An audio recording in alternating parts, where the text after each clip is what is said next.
ಪ್ರಧಾನಿ ನರೇಂದ್ರ ಮೋದಿ ಇಂದಿನಿಂದ 3 ದಿನಗಳ ಕಾಲ ಪೂರ್ವ ಆಫ್ರಿಕಾದ ಸೀಶೆಲ್ಸ್ ದೇಶದ ಪ್ರವಾಸ ಕೈಗೊಂಡಿದ್ದು ಸೀಶೆಲ್ಸ್ ರಾಜಧಾನಿ ವಿಕ್ಟೋರಿಯಾ ತಲುಪಿದ್ದಾರೆ. ಅಂತಾರಾಷ್ಟೀಯ ವಿಮಾನ ನಿಲ್ದಾಣಕ್ಕೆ ಆಗಮಿಸಿದ ಅವರನ್ನು ಸೀಶೆಲ್ಸ್ ಅಧ್ಯಕ್ಷ ಡಾ ಪ್ಯಾಟ್ರಿಕ್ ಹರ್ಮೆನಿ ಸ್ವಾಗತಿಸಿದರು. ಈ ವೇಳೆ ಸೇನೆಯಿಂದ ಗೌರವ ವಂದನೆ ಸಲ್ಲಿಸಲಾಯಿತು.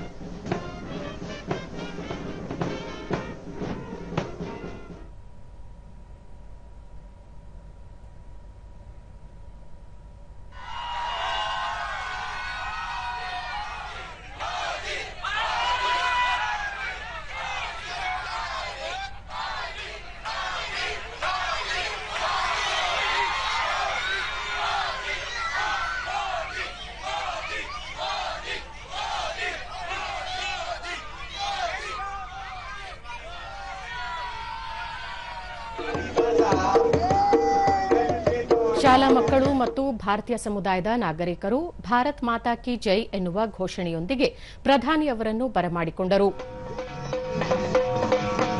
ಸೀಶೆಲ್ಸ್ ದೇಶದ ಸಾಂಸ್ಕೃತಿಕ ನೃತ್ಯವನ್ನು ಪ್ರದರ್ಶಿಸಲಾಯಿತು. ಜೊತೆಗೆ ಗುಜರಾತ್ನ ಕಚ್ ಜಿಲ್ಲೆಯ ಜನಪದ ನೃತ್ಯವನ್ನು ಪ್ರಸ್ತುತಪಡಿಸಲಾಯಿತು.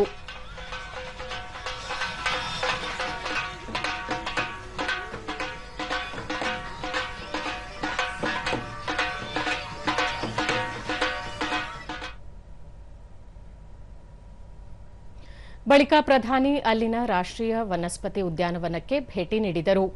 ಸಸಿ ನೆಟ್ಟು ಅಲ್ಲಿನ ಪ್ರಮುಖ ಆಕರ್ಷಣೆಯಾಗಿರುವ ಬೃಹತ್ ಗಾತ್ರದ ಎಬ್ಡಾಲ್ಬ್ರ ಆಮೆಗಳನ್ನು ವೀಕ್ಷಿಸಿದರು.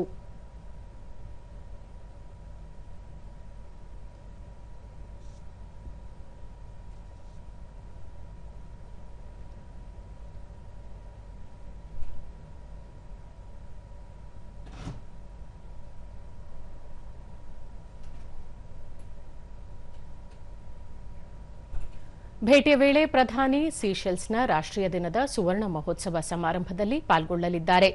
ಅಲ್ಲಿನ ಸಂಸತ್ ಉದ್ದೇಶಿಸಿ ಭಾಷಣ ಮಾಡಲಿದ್ದಾರೆ. ಅಧ್ಯಕ್ಷ ಡಾ ಪ್ಯಾಟ್ರಿಕ್ ಹರ್ಮೆನಿ ಅವರೊಂದಿಗೆ ದ್ವಿಪಕ್ಷೀಯ ಮಾತುಕತೆ ನಡೆಸಲಿದ್ದಾರೆ. ಭಾರತೀಯ ಸಮುದಾಯದೊಂದಿಗೆ ಸಂವಾದ ನಡೆಸಲಿದ್ದಾರೆ. ಇಂದು ಬೆಳಗ್ಗೆ ಸೀಶೆಲ್ಸ್ಗೆ ತೆರಳುವ ಮುನ್ನ ಪ್ರಧಾನಿ ನರೇಂದ್ರ ಮೋದಿ ಸೀಶೆಲ್ಸ್ ದೇಶವು ಭಾರತದ ಅತ್ಯಮೂಲ್ಯ ನೆರೆಯ ದೇಶವಾಗಿದೆ, ಭಾರತದ ಮಹಾಸಾಗರ ದೃಷ್ಟಿಕೋನದಲ್ಲಿ ಪ್ರಮುಖ ಪಾಲುದಾರ ರಾಷ್ಟವಾಗಿದೆ ಹಾಗೂ ಜಾಗತಿಕ ಬೆಳವಣಿಗೆಯಲ್ಲಿ ತನ್ನದೇ ಆದ ಕೊಡುಗೆ ನೀಡುತ್ತಿದೆ ಎಂದು ಬಣ್ಣಿಸಿದ್ದರು.